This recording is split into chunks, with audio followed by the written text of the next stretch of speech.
Olá, tudo bem?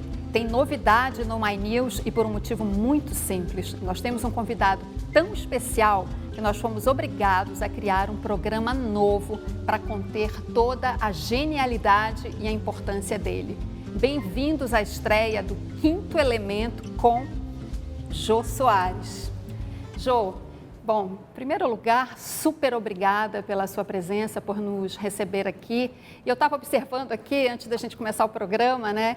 Você já entrevistou aqui a Marilis Pereira Jorge, você já entrevistou a Mara Luque, já me entrevistou.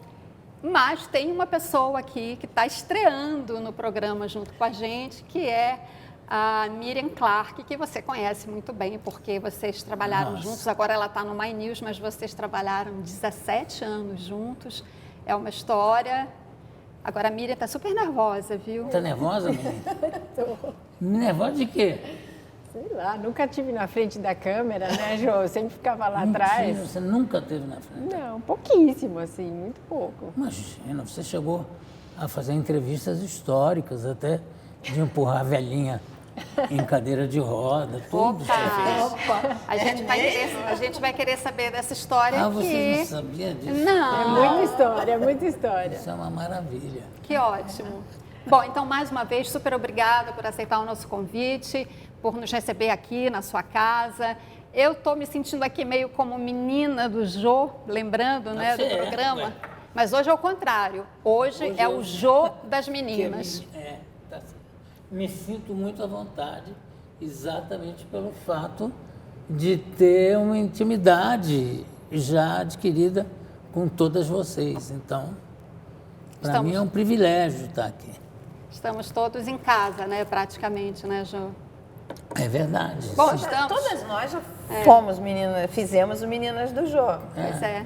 Eu menos vezes, mas também participei. Também. A Miriam fez atrás das câmeras, mas fez também. Mimi foi durante anos.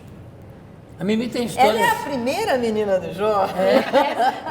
Essa história a gente vai ver daqui a pouquinho, porque antes eu quero dizer o seguinte: a atriz Fernanda Montenegro definiu Jô Soares como o homem do renascimento, e ele é mesmo. Mito da TV brasileira, humorista, pintor, diretor de teatro, tradutor, escritor, toca bongô e trompete. E uma pena que o YouTube não transmite cheiro, porque o Jô, além de tudo isso, é muito cheiroso, né, Jô? Eu acho que é quase que uma obrigação, sabe? Eu acho que homem tem que cheirar bem, né? Mulher também, mas homem mais ainda. Gordo, então, 2 vezes mais, que tem uma superfície maior. Então, com vocês, o Quinto Elemento.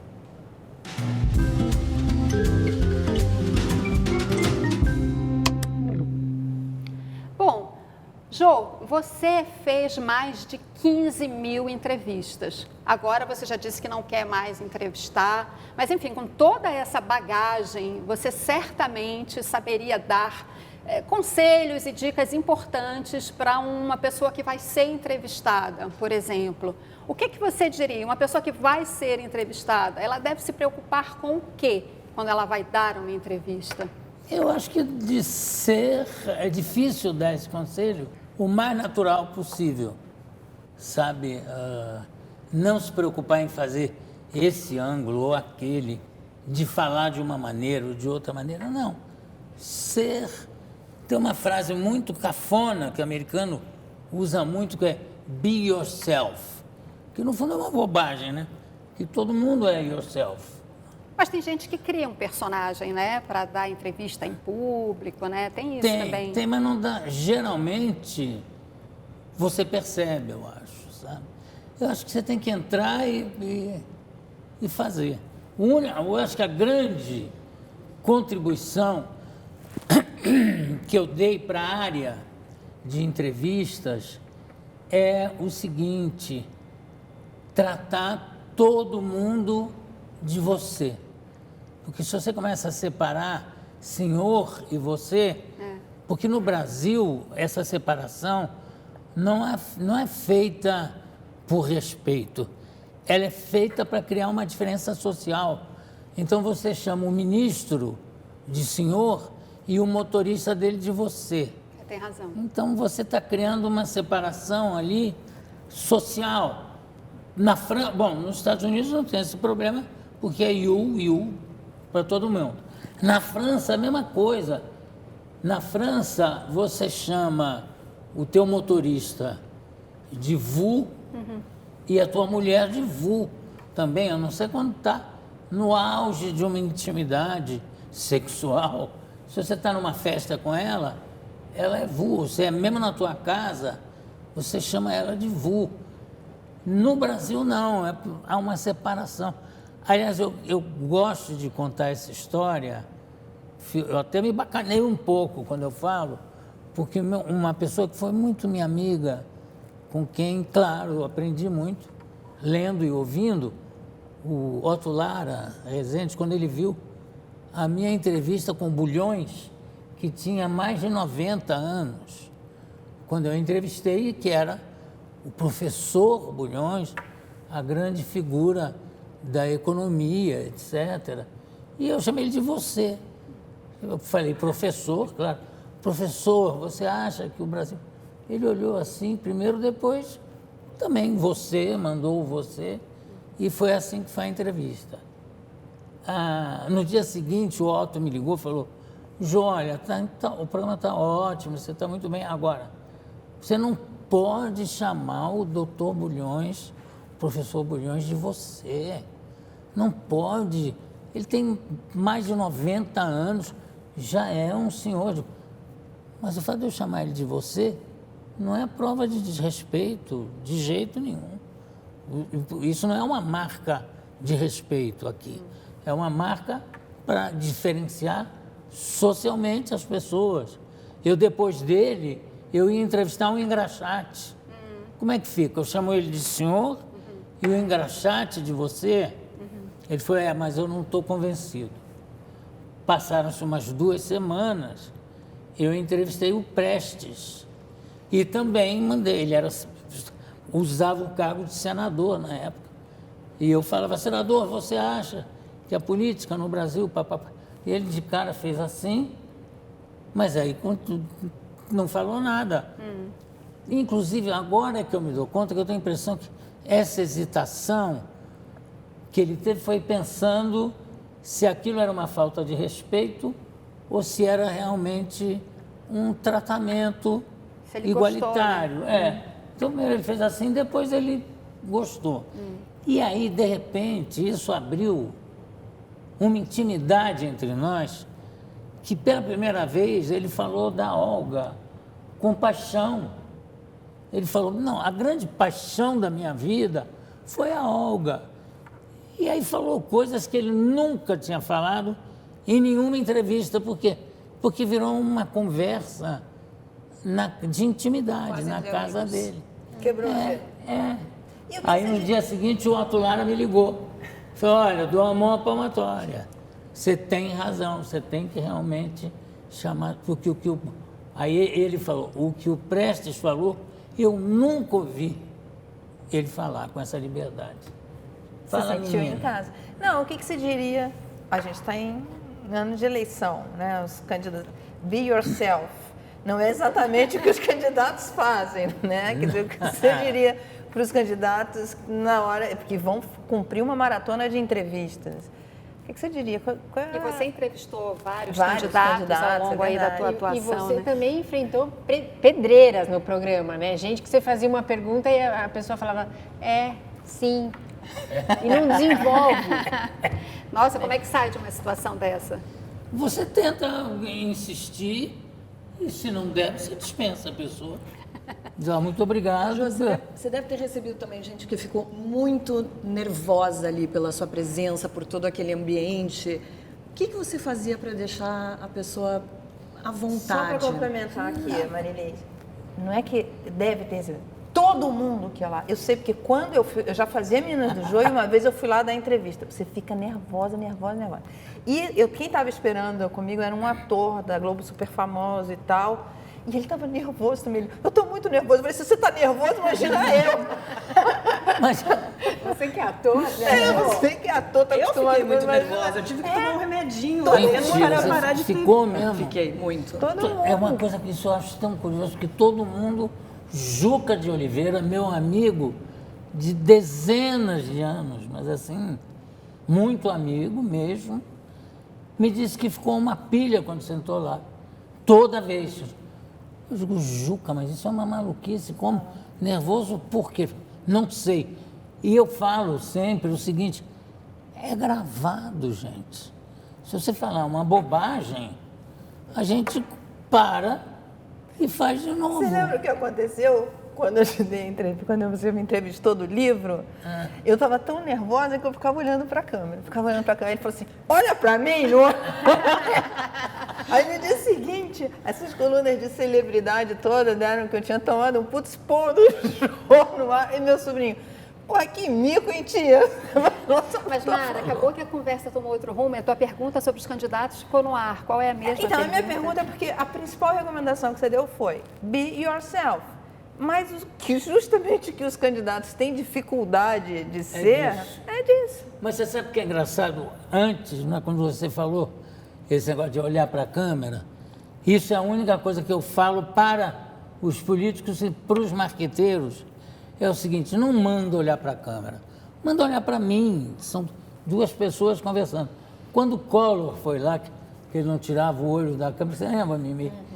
Eu falei assim, faz um favor, responde olhando para mim. Pode deixar que tem 5 câmeras aqui que estão pegando você e estão pegando a gente. Senão parece uma conversa de cego. 2 cegos que estão falando assim, claro, tudo olhando para o ar. Aí ele, ficou meio chateado, mas fez exatamente o que tem que ser, que são 2 pessoas conversando. Se há alguma coisa que eu posso dizer para os candidatos, é isso. Esqueçam os conselhos dos marqueteiros, que não leva a nada, está todo mundo vendo. Então, se você fala para uma câmera, tem outra que está. Você está falando para uma e tem outra que está mostrando. Você está falando para o Léo, para nada, ao Léo. E também é uma eleição que está difícil. Por de quê? você. Você vai votar em quem, já que você abriu? Tá difícil, Jô. É verdade. E quem tiver solto, É verdade, né, tá difícil. Quem tiver solto. Mas você que sempre... Eu não preciso votar. Não, eu sei que você não precisa, Você mas... gosta de votar? Há muito tempo, desde que eu comecei a fazer o programa, que eu sigo um conselho, uma atitude do meu amigo Matinas Suzuki, meu parceiro até no livro, que ele diz o seguinte, desde que eu me conscientizei como jornalista, eu nunca mais votei, porque eu acho que eu quero ter uma isenção em relação a tudo. Eu primeiro achei meio bobagem. Na hora que eu comecei a fazer o programa de entrevistas, eu falei, também não vou votar mais. Eu acho, aí é uma opinião minha, eu nem voto mais. Nem preciso mais votar. Mas como é que você está vendo o cenário atual da política brasileira? Péssimo. Tá? Se eu fosse votar, eu não saberia em quem. Provavelmente eu anularia o meu voto. Porque eu acho que na hora que a soma de votos anulados, né? Anulado é que é o que não conta mesmo, né? Uhum. Na hora que a soma de votos anulados for maior do que a de votos válidos, vão ter que mexer em alguma coisa. Porque realmente a política brasileira está numa situação que a gente fica pensando até em outras coisas. Eu que sempre fui pelo presidencialismo, hoje eu tenho minhas dúvidas, eu não sei mais. Mas você está acompanhando, vendo os candidatos? Tudo. E você sempre imitou, né, os candidatos, né, Jô? Você sempre fazia umas graças assim, Claro. imitando os candidatos. O que você Mas tá achou difícil. do Luciano Huck, que fez, mas acabou não saindo? Eu acho E que o ele Joaquim Barbosa também. eu acho que ele devia, os dois deviam sair para ser, porque, pensa bem, eu até fiz uma brincadeira com com o Luciano. Eu falei, mas Luciano, o que você vai fazer? Vai ficar oferecendo casa, bem velhinho, fazendo programa? Oh, ganhou uma casa, parabéns. Não, muda, dá uma girada na tua vida. Vai fazer alguma coisa, dá uma girada. Não é para ganhar. Então você pra teve uma conversa refrescar. com ele Não, e o estimulou? isso em a entrevista. Ah, em entrevista. Isso quando eu estava lançando o livro, Aham. me perguntaram o que eu achava. Eu falei, eu acho que ele devia topar. Evidente, eu também eu acho que a pessoa deve estar sempre pronta para novas aventuras, Se reinventar. para novos estímulos. Sem querer me citar e já me citando, eu resolvi fazer uma peça como ator, que eu não fazia como ator há 40 anos. Fazia show sozinho, até o último tem 9 anos ou 8 anos. Mas, com elenco, a última que eu fiz foi na Mira do Gordo, era show. O último que eu fiz foi tudo no escuro, tem 40 anos. Aí eu disse assim, não, eu quero contracenar com as pessoas. E descobri uma peça de tribunal, que também era um sonho antigo, e que o título da peça era A Noite de 16 de Janeiro, que é o meu aniversário. Eu falei, eu vou fazer o juiz dessa peça, que é um papel pequeno, sem nenhuma relevância, mas que me permite ficar vigiando o elenco o tempo todo. Você fica o tempo todo em cena. E aliás, a gente tem... Já que é uma encrenca, você quer entrar de cabeça, né? Só que a gente vai chamar só umas fotos da peça que a nossa produção vai mostrar. Justamente você em cena, e como a Miriam estava falando, você fica em cena o tempo todo, né? Olha o martelinho na sua mão. Eu vi essa foto, fiquei com uma curiosidade, Jô. É o mesmo martelinho que você usava no Meninas do Jô? Não, não é. Aquele eu não sei onde é que está, sumiu. Aquele era da produção. Olha lá, o martelinho. Olha o tamanho E esse é dele. mais pesado. Olha aí, 16 pessoas. E como é que é voltar aos palcos depois de todo É esse uma tempo? delícia. Porque eu sou um bicho de palco mesmo. Eu sou ator. Não Pois adianta. Jô, você hein? falou, eu faço só o juiz, mas não é assim, ele é o juiz, mas tem umas cenas ali que você domina, o público vem abaixo. Quando você começa a cantar, não pode falar, Olha é o spoiler. Quando eu começo a cantar, Olha quem? aquela menina, aquela atriz, é muito bom aquilo, é muito Olha, engraçado. o que eu acho bom é que eu me divirto muito. Né? Isso é fundamental A história para das qualquer cuecas. trabalho. Você não vai ficar contando. A Mara está dando spoiler aqui direto. Você sabe que tem uma história do Zero Mostel, que fez na Broadway uma peça famosíssima, que não me vem o nome agora, Violinista no Telhado. Né? E aí tem o William Goldman, que é um escritor fabuloso e também crítico, mas sobretudo escritor de teatro e de cinema, foi quem fez um roteiro mais difícil para mim do mundo, que é pegar Todos os Homens do Presidente e transformar em filme, né? Porque É verdade. realmente é muito complicado. E ele falou o seguinte, o único problema do Zero Mostel é que mal comparando, qualquer peça que ele faça passa a ser a respeito dele, porque as pessoas adoram ele, vão lá.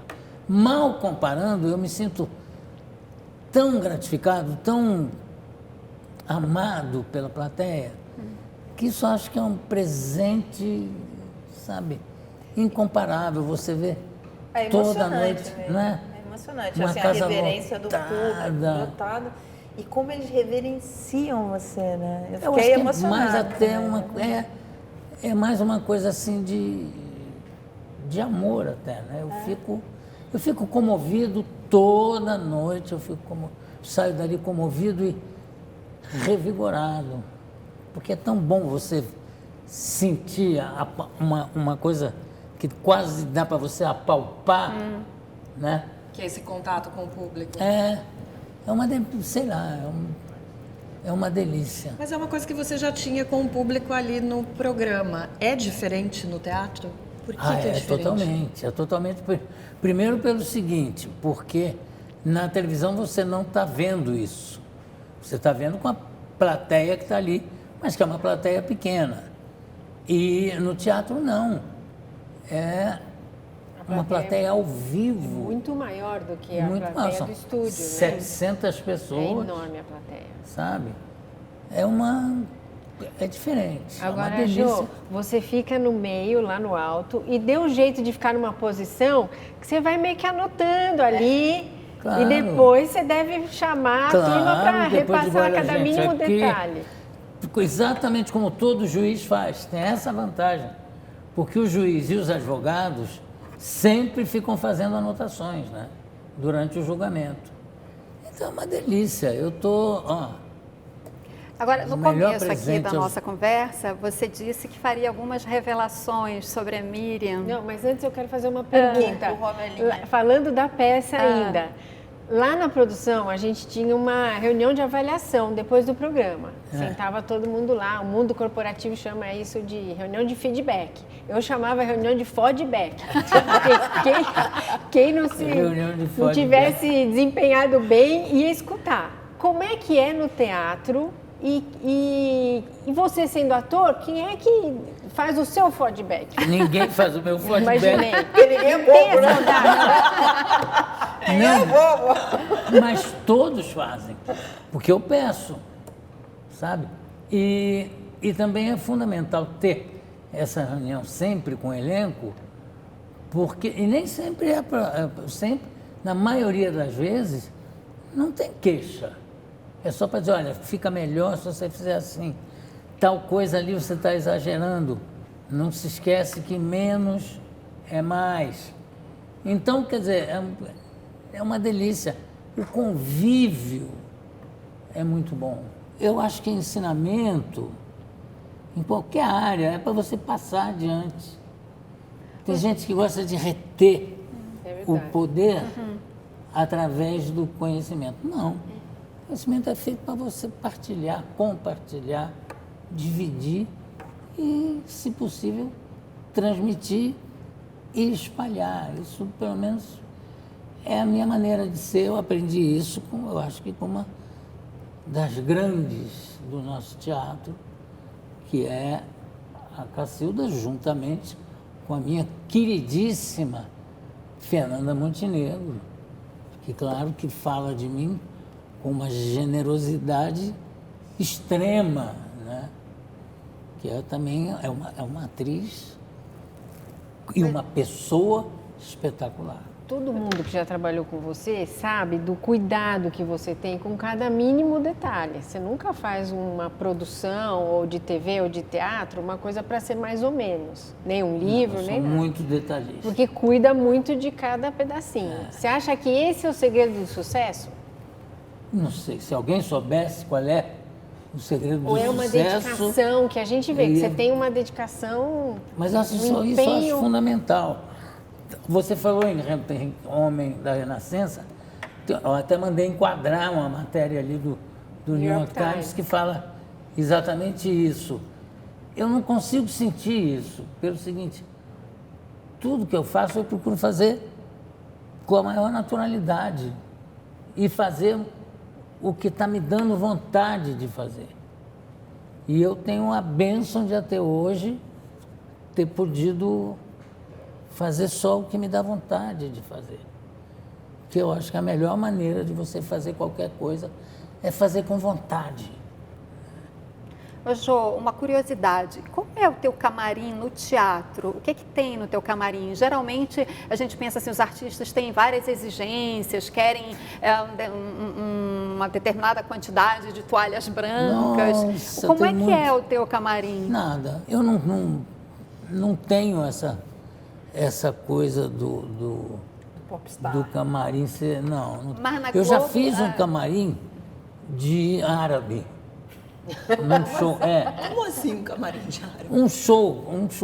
um dos shows que eu fiz, eu acho que era acho que era Todos Amam um Homem Gordo, e tinha um camarim, eu digo que ficam as pessoas decorando o camarim, aí chamei um decorador da Globo, um cenógrafo, Falei, olha, pega esse meu camarim e faz uma tenda árabe. Então você entrava, era uma tenda do deserto. Daí você ganhou Por uma quê? fama, né? Por nada, de frescura. Não, mas na Globo não tinha que ter melão no seu camarim? Não, Não? não. Não era Ter que ter, não. Ah. Sempre, se tinha alguma coisa para eu comer, era melão. Mas por quê Porque melão? eu gosto de melão e também porque melão, na minha dieta, quando eu fazia rigidamente, melão é a fruta que menos carboidrato tem. Você pega melancia, por exemplo, uma fatia de melancia tem 120 gramas de carboidrato, é uma brutalidade. O melão tem 6. É verdade. Nossa. A melancia é uma coisa que engana, Engana. quem está fazendo dieta. É, que você pensa que é água. Só tem vai, água. Não. Vai atrás. Olha que dica boa.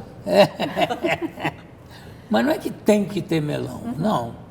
Se tem alguma coisa que eu peço, o que eu peço é melão. Eu digo, tem melão? Então, automaticamente, a pessoa já acha que é fundamental que Entendi. tenha um melão. Não, Mas era bem bom o melão, né? melão é bom. E era para todo mundo, qualquer um que tivesse Claro, ali. Porque claro. o camarim do João era uma sala, na Quem verdade. menos comia melão uma era eu, no mesona. fundo. É verdade, é verdade. Não é verdade? Ô, Jô, Copa do Mundo se aproximando. Você vai acompanhar os jogos? Eu não sei se eu posso dizer isso, mas paciência. Pode, aqui você pode dizer tudo. Eu fui contratado para fazer Opa! comentários contratado, pago para fazer comentários da Copa. Olha que na informação. Olha que legal! Furo. Estamos dando um furo. Eu acho que vou aceitar, ainda estou assim, mas acho que está praticamente acertado. Fazer comentários à noite sobre o jogo. Mas enfim, eu adorei, né? Porque é uma coisa que eu gosto muito. E mais bobagem do que já falam, é difícil eu falar. Então, Você vai acordar cedinho? Você vai acordar não, cedo? porque Pra ver é os 10 jogos? horas da noite. Não, mas para você acompanhar todos os Ah, jogos. sempre. Mas isso sempre. Eu nunca, desde 1950, que eu vi todas as Copas.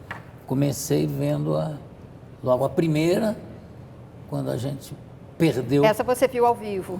Vi lá do no meu Maracanã. pai. Meu pai olhava para mim assim, estranhando, porque eu chorava. Ele dizia, meu filhinho, por que você está chorando? Como por quê? Ô, Jô, Ai. deixa eu aproveitar que você tocou nesse assunto, porque eu anotei aqui uma frase do teu livro que me impressionou muito, justamente no momento em que você fala sobre a derrota do Brasil no Maracanã em 1950. Você escreveu o seguinte: a minha dor era a dor de sentir pela primeira vez uma fragilidade na minha ideia de país e na minha noção de brasilidade. O Brasil podia perder e eu não estava preparado para aceitar esse fato. Quantos anos você tinha? Eu achei isso tão comovente. 12 anos, né? 1950, tinha 12. E você, em que outros momentos da sua vida você sentiu essa noção de fragilidade que você relata aqui, que você teve, a mesma sensação que você teve ao assistir a derrota do Brasil? Você teve isso em outros momentos na sua vida com relação ao Brasil, de perceber essa fragilidade? Acho que 2 momentos. Um, quando eu morava na Rua Farane, eu tinha menos idade ainda, eu acho que eu tinha 8 anos. Na Copa 1950, eu tinha o quê? 12, 12 né? anos. 12 anos. 1938, 12 anos. Mas antes disso, quando eu tinha, acho que 8, a gente morava numa casa na Rua Farane, que era caminho do Palácio Guanabara e caminho do Fluminense. Campo do Fluminense, Álvaro Chaves, Palácio Guanabara. E aí disseram que o Getúlio Vargas havia sido deposto pelas Forças Armadas. Aí eu corri para um muro, que eu sabia que qualquer autoridade teria que passar por ali. E o muro da minha casa tinha um formato assim de, sabe, como se fosse uma onda, né? Aí eu corri para o muro, eu não tinha noção nenhuma de política, mas eu achava que era uma coisa importante o presidente da República, que era o Getúlio Vargas, ser deposto. Aí eu corri para ver. Eu não sei com quem eu comentei, era com um empregado, não me lembro quem. Reginaldo, nossa. Veio a cena. Esquisita. De repente, pipoca o nome. Falei, Reginaldo, o Getúlio vai ter que passar por aqui, vai ter que passar nessa rua. Vamos ver da onde, Zezinho? Do muro. Me ajuda a subir no muro. E aí nós ficamos os dois no muro, esperando. De repente, vem o carro, passa uma comitiva, né, de carros, e o carro onde estava o Getúlio entre dois generais, que eu não me lembro quem eram, mas é fácil de averiguar. Eu acho que eram os mesmos que ajudaram a colocá-lo no poder na Revolução de 30.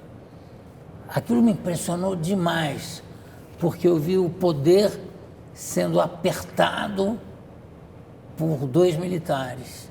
E ele era baixinho, né? Aliás, os outros também eram. Não tinha nenhum alto nessa turma toda. É engraçado de ver as fotos na guerra, né, do nosso querido general Castelo Branco, ao lado dos generais americanos. Parecia uma coisa de vaudeville. Mas, enfim, aí passou aquele carro com o presidente da República, o Getúlio, meio esmagadinho assim, entre dois militares. Acho que eram dois generais mesmo. Isso foi um dos momentos. E o outro foi o quê, meu Deus? Se lembrar no meio do papo, eu paro e falo. Falando ainda em Copa do Mundo, tem uma pesquisa recente do Datafolha que mostrou que 41% dos brasileiros não estão nem aí para futebol, que 42% não pretendem acompanhar a Copa do Mundo, que às vezes eu acho que na hora não acontece exatamente isso, mas em comparação à última Copa eram só 18%. Será que a gente está deixando de ser o país do carnaval, não, do futebol? Os jogadores brasileiros que a gente admira, é difícil torcer, porque está tudo lá fora. Hoje em dia... Eles vão muito cedo, né, João? Nossa, eu vejo muito mais jogo europeu do que brasileiro. Não tem, sabe, não tem muito... Mas você acha que é só uma questão da qualidade do nosso futebol ou esse momento político muito conturbado também fez com que as pessoas estejam... ou pelo menos mudando o foco de interesse?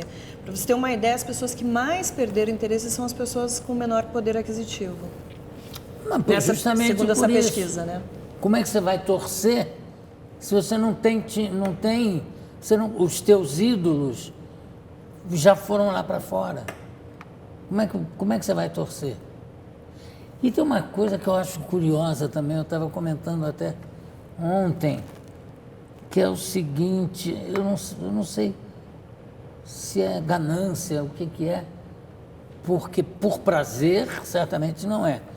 Você pega um jogador como o Iniesta vai jogar na China ou no Japão, enfim, e ele é um cara que tem vinícolas, é um cara que está rico, que está tranquilo, mas ele não consegue resistir a um apelo de jogar futebol.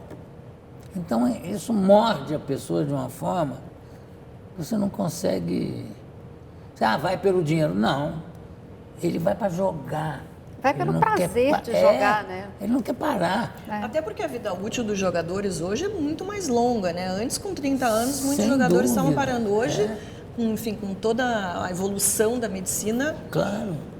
Agora, é engraçado porque esse negócio na hora da Copa, essa estatística muda. Você acha? Acho que muda.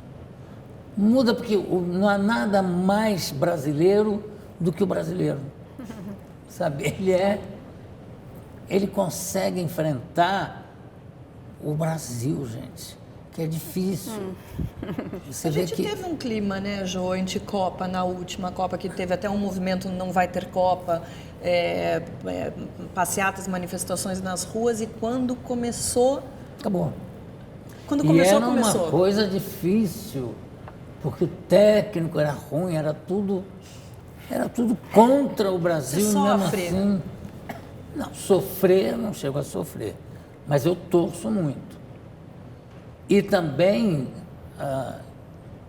se o Brasil perder hoje, eu não vou chorar como quando eu tinha 12 anos. E no 7-1, você sofreu?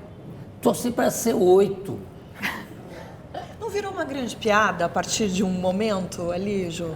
Claro, não, sobretudo pela soberba, sabe, que alguns jogadores tinham, e depois o outro que eu, por mim, eu não convocaria mais, que é um zagueiro capitão que senta de costas na hora de bater o pênalti e fica chorando.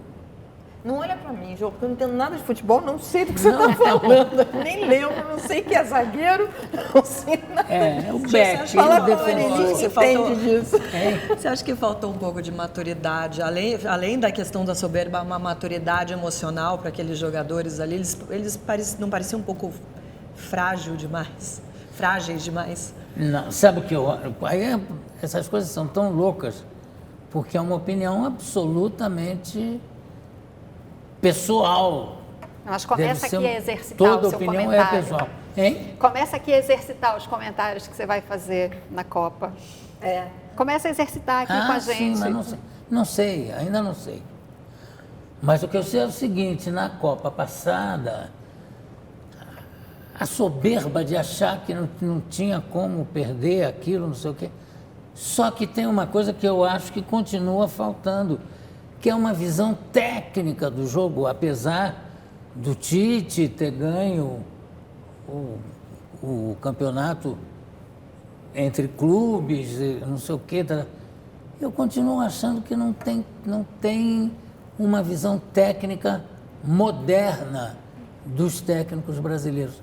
Eu acho, com todo o respeito que eu tenho pelo Tite, mas realmente eu não vejo ele com visões diferentes de jogo, E o Neymar? técnico. Neymar, você gosta dele como jogador?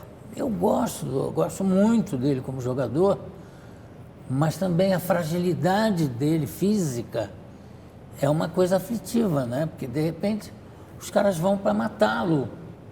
Eu tenho muito carinho por ele, porque nesse último ano o Fabinho, que conhece uma moça que é da equipe do Neymar, disse assim: o Neymar quer muito ir ao programa nesse fim do ano, né? Nesse último ano. Eu falei, mas se é verdade, então claro que eu quero. E ele acabou indo ao programa 2 vezes. Então eu sinto que ele gostava de ir ao programa, tinha um carinho muito grande.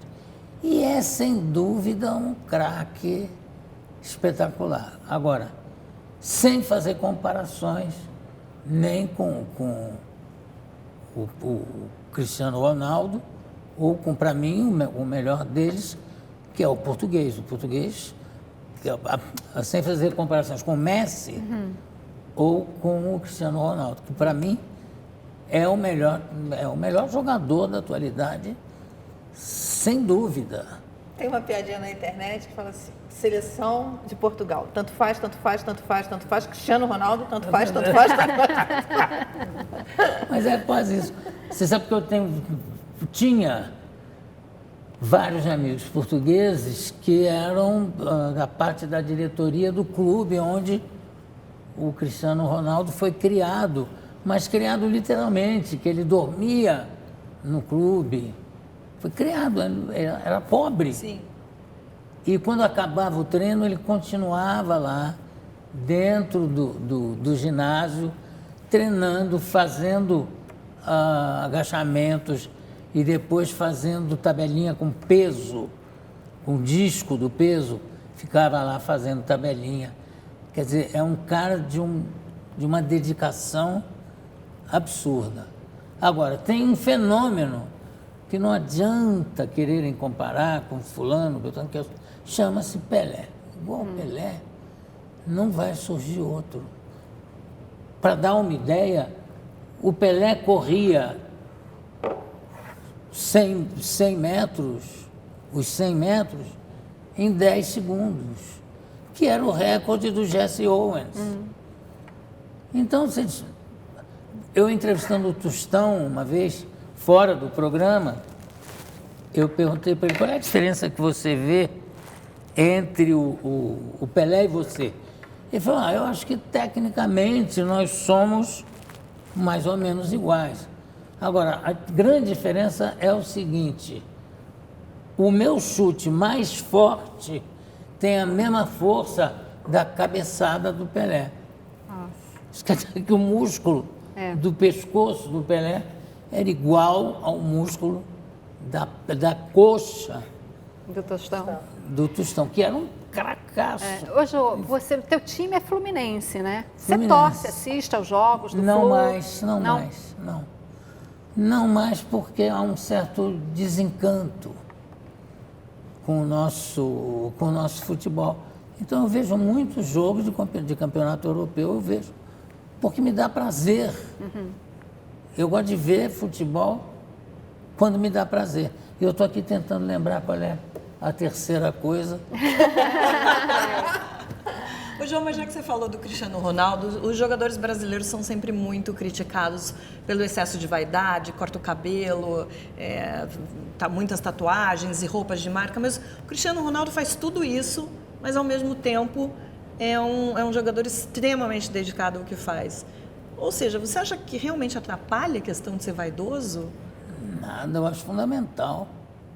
É uma mudança muito grande, né, na imagem dos jogadores hoje em dia. A gente agora fez um gol de bicicleta, que ele subiu 2,20 metros. Eu acho que o recorde de salto em altura é 2,30, 2,40, sei lá. Eu sei que ele sobe 2,20 e chuta e faz o gol. E aí o Ibrahimovic, que era também um jogador espetacular, ainda é, mas não está mais no auge. Ele falou, não, foi muito bonito, parece até com o mesmo que eu fiz, só que eu estava no meio campo. E é verdade. Então, essa coisa do espetacular sempre me fascina. Então, o cara tem o direito de querer deixar o cabelo, botar tatuagem, desde que ele seja profissional. Sabe, que muitas vezes o jogador faz essas coisas todas, só se esquece de jogar futebol. Aí não dá, né? Disciplina de treino, essas coisas. Né? O Cristiano Ronaldo vai lá, faz um gol daquele, o cabelo nem mexe, né? Ele continua perfeito. Nada. E ele tem uma coisa que ele fica numa posição de toureiro, né? Sei lá, eu acho ele fascinante. O Messi é um grande jogador, mas não tem o mesmo carisma. Para mim, não tem o mesmo carisma. Eu falo isso, as pessoas ficam loucas comigo, mas é uma questão de gosto. Eu prefiro o Cristiano Ronaldo. Ô, Jô, no teu livro você fala que adquiriu um hábito no tempo que você estava, se eu não me engano, no internato em Petrópolis, que era ficar lendo à noite. Isso permanece, isso seguiu para o resto da tua vida? Você é um notívago? Totalmente. Desde isso aí eu tinha o quê? 9 anos. Eu virava, porque em Petrópolis era um dormitório, né? E a minha cama era a primeira. E tinha um facho de luz que vinha do corredor. E a porta ficava entreaberta, aqui ficava o professor, tinha 2 dormitórios, em cada um dormia um professor, bem logo na entrada. Então ficava o professor, eu ficava na primeira cama e a porta ficava entreaberta e entrava uma réstia de luz pela porta e batia no pé da minha cama. Então, o que eu fazia? Eu virava ao contrário para pegar essa réstia de luz e ficava lendo até 1h30, 2 horas da manhã, até que o professor, numa dessas viradas que a pessoa dá quando está dormindo, acordava, me via, ficava louco. Você vai dormir, poeta? Para, que era o meu apelido. Poeta. Que também é uma coisa estranha, né? O único gordo que não teve no colégio nenhum apelido referente a gordo. Era poeta o meu apelido, por causa dessa voracidade Da leitura. pela leitura. De onde vem esse gosto da leitura? Uma das coisas que eu achei bem legais no seu livro que eu descobri foi a sua mãe, né? É minha mãe. Ela é incrível. Eu Eu acho que lia você... até 5 horas da manhã e jogava pife-pafe e buraco. Sua mãe joga pife-pafe também? Minha mãe vai pro bingo, né, Jô? Você sabe. Sabe Só o bingo. Você fala muito do senso de humor da tua mãe, de como ela era uma mulher à frente do tempo Muito. dela. Ela foi mãe aos 40 anos. 40 Ela era uma anos. mulher muito Isso descolada. na época, é. né, em 1938, É. eu nasci de cesariana, ela tinha 40 anos. Gente, tanto que o Otávio Rodrigues Lima, que era primo dela, e era o grande ginecologista da época e tal. Na época de cortar a barriga dela, ele não teve coragem. Aí ele pediu para o assistente dele, que era Jorge Rezende, que depois também ficou muito famoso. Falou: Jorge, eu não vou conseguir cortar, não.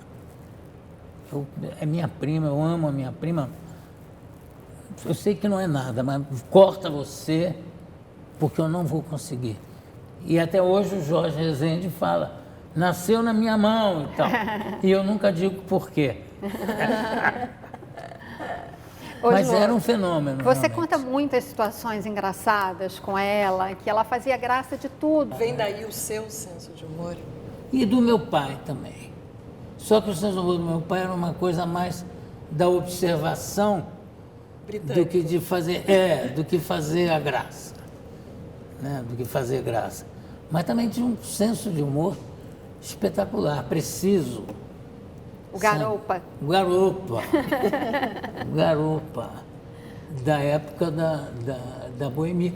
Tanto que quando isso eu acho que eu podia ter enlouquecido, porque eu voltei da Europa quando o papai perdeu tudo. Mas perderam de não ter onde morar. Foram morar numa kitnet emprestada por uma irmã do meu pai. Então perdeu tudo mesmo, né? E papai chegava em casa e dizia: Mítia, ó. Aí botava um dinheiro na mesa e dizia assim: para a comida de amanhã já está aqui. Para depois da manhã, amanhã eu vou ver. Então uma pessoa que encara desse jeito, eu não podia ter destrambelhado, né? Eu tinha que estar junto com eles. Porque em qualquer outra situação, se eles não encarassem desse jeito, eu voltei da Europa, eu tinha 16 para 17, eu teria pirado, né? Aliás, tem uma passagem no livro também que é muito impressionante. Porque assim, hoje a gente conhece o Jô Soares, todo mundo conhece o Jô Soares, famoso, artista, premiado, etc. Mas você até fala, né? As pessoas não sabem o que aconteceu antes, né? A batalha que é você chegar ao estrelato, enfim, a ser reconhecido e tudo mais. E justamente você conta que nesse período em que houve essa debacle financeira aí da família, você se mudou do anexo do Copacabana Palace, você veste a sua melhor roupa, chama um cara que tem um burro sem rabo, que é aquele carrinho de puxar, botou suas coisas ali e foi morar num quarto alugado na Rua Prado Júnior, em Copacabana.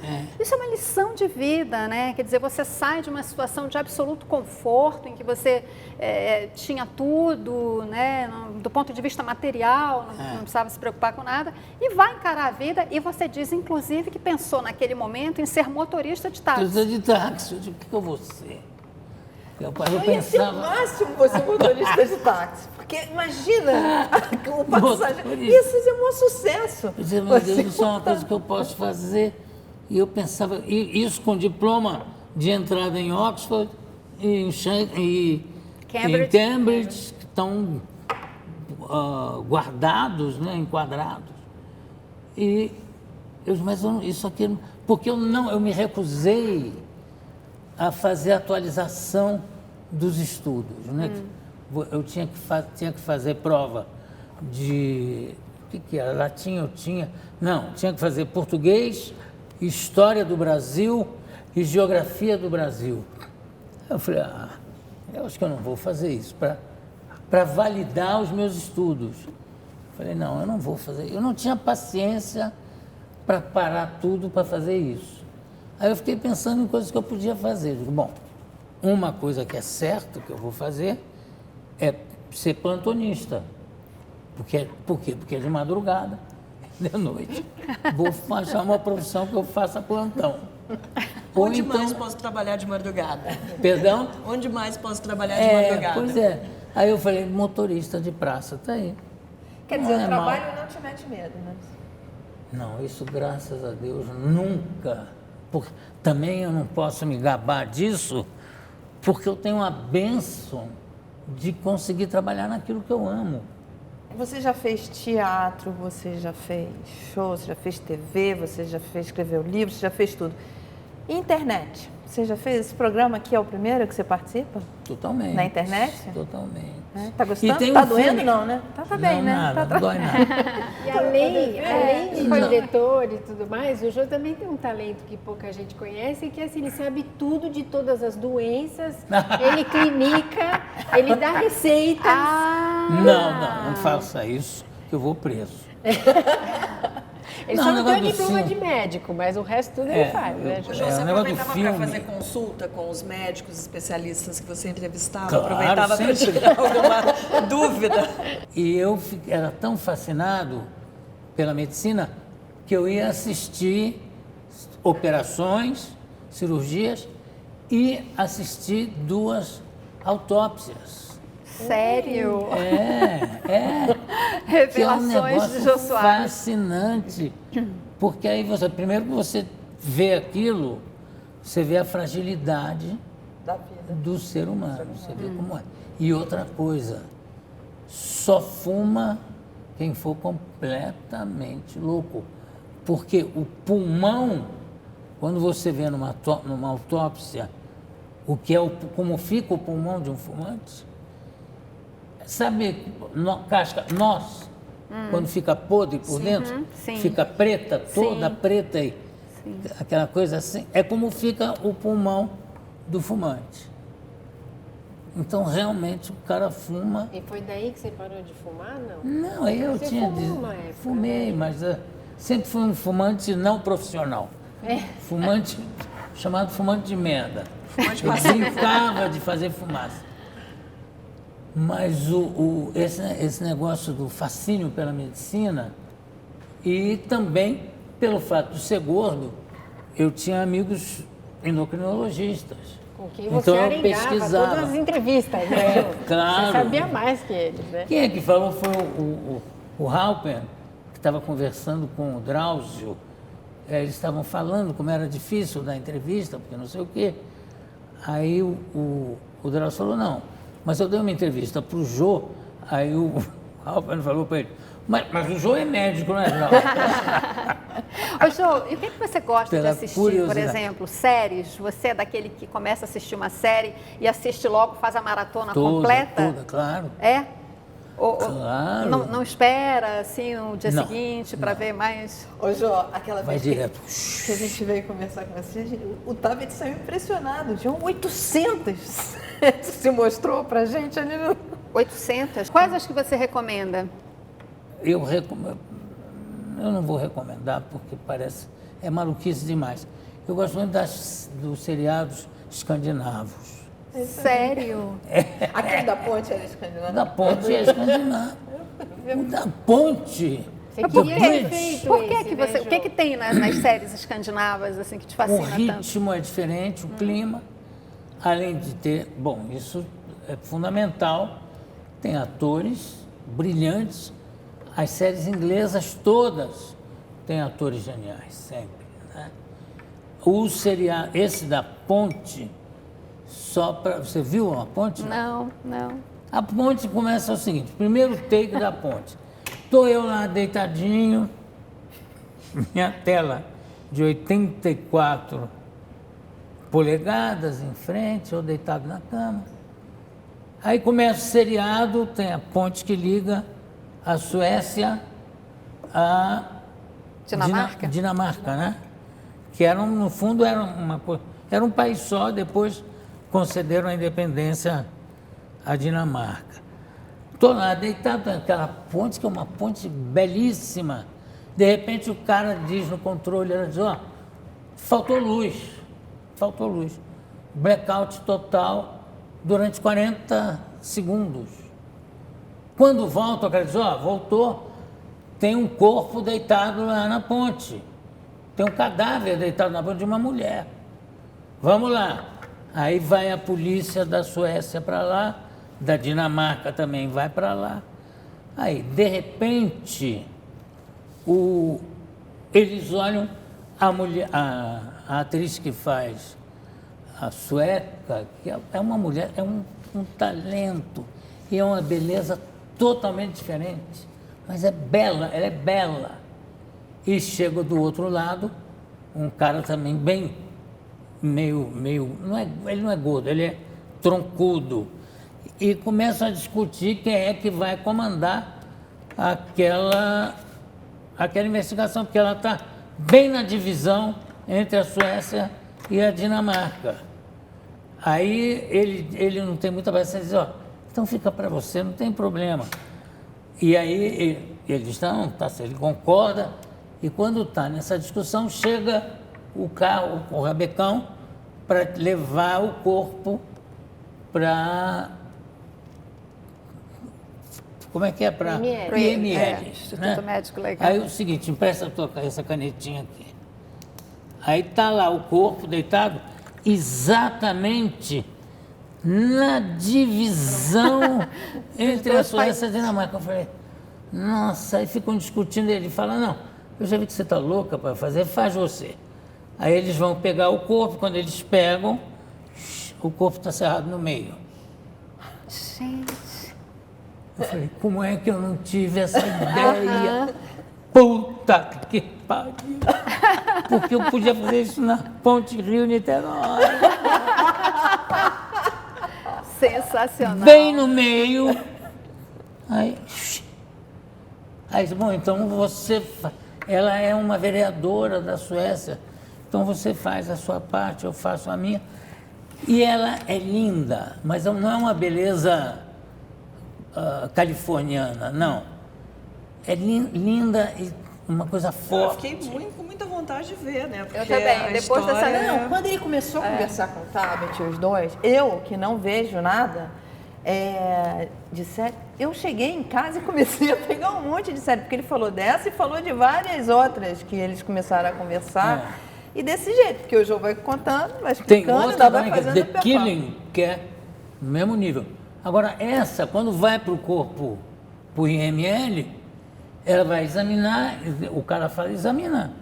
Aí ele olha bem aqui, ela olha aqui, aí diz, agora olha o outro. Aí ela vai olhar as pernas, falou, ué, as pernas não são do mesmo corpo. Nossa. E vai por aí, né? E Não, essa sensacional. The Killing, qual é? The Killing é uma menina que desaparece numa dança, e aí eles chamam. E o engraçado é o seguinte, de repente essas atrizes começam a ser chamadas para fazer filmes nos Estados Unidos. Claro. Né? E assim tem vários seriados desses. E eu prefiro esse. E os ingleses. Os seriados ingleses têm o verdadeiro seriado, que é o The House of Cards, que depois fizeram, o Netflix fez uma versão americana, não tem comparação. O original britânico, inglês, então. Que interessante. Não tem comparação. Jo, a gente trouxe um presentinho aqui do canal para você, uma coisa muito simples, mas já que a gente está aqui na sua casa, que é o lugar onde você guarda os presentes que você ganhou ao longo de toda a sua trajetória artística, a gente abriu aqui só para facilitar de abrir a caixa, tá? Tava fechadinho, mas enfim. Canequinha. É o nosso presentinho para você. Maravilha, obrigado. A canequinha do My News. My News, o nome é ótimo. My News. Só você que tem. Só eu que tenho. Só você. Só você. Só você tem essa caneca. Pronto. Vai inaugurar. Pronto. Viva! Bom, Olha, depois muito obrigado. a gente que tem muito a agradecer a você, Nada, tem que agradecer. porque você, recebido a gente por ter recebido a gente aqui na sua casa, estreou um agradecer programa, mais um nada. programa do My News junto com a gente, que é o Quinto Elemento. Então, super obrigada. Hoje eu fiquei um pouco menos nervosa, lá pela 20ª vez aí eu já vou estar mais à vontade. Não, você está brincando. Agora, a gente quer aproveitar que você está aqui com a gente, né? E chama, porque toda vez que a gente termina um programa, a gente pede para os assinantes, enfim, para quem está na internet, se inscrever no nosso canal, no My News, no YouTube. Então, pede para as pessoas se inscreverem no My News junto com a gente dessa vez. Claro, como é que eu falo? Você só pede para as pessoas, olhando ali para a sua câmera, você pede para as pessoas se inscrevam aqui no canal, participa aqui do My Gente, News. participem do My News, se inscrevam aqui no canal, que é um canal que já deu certo. Eu tinha tudo para dar certo, já deu certo. Bem-vindos ao My News. Tchim, tchim. Obrigada, Jo. Super obrigada. Charmoso. Foi uma honra. Foi uma honra ter você aqui. A gente fecha sempre assim. Se inscreve. Agora toda vez que for se inscrever, a gente tem que fazer isso mesmo. É legal. Obrigado, gente. A Amei. gente que agradece. Adorei. Foi muito legal. Ju, o que você vai fazer ou fez com o relicário todo, aquele monte de Tá tudo, canecas, tá mas tudo encaixotado. Que não deu para botar em lugar nenhum, nem aqui. não cabe, né? Posso oferecer um café para vocês? Claro. Posso?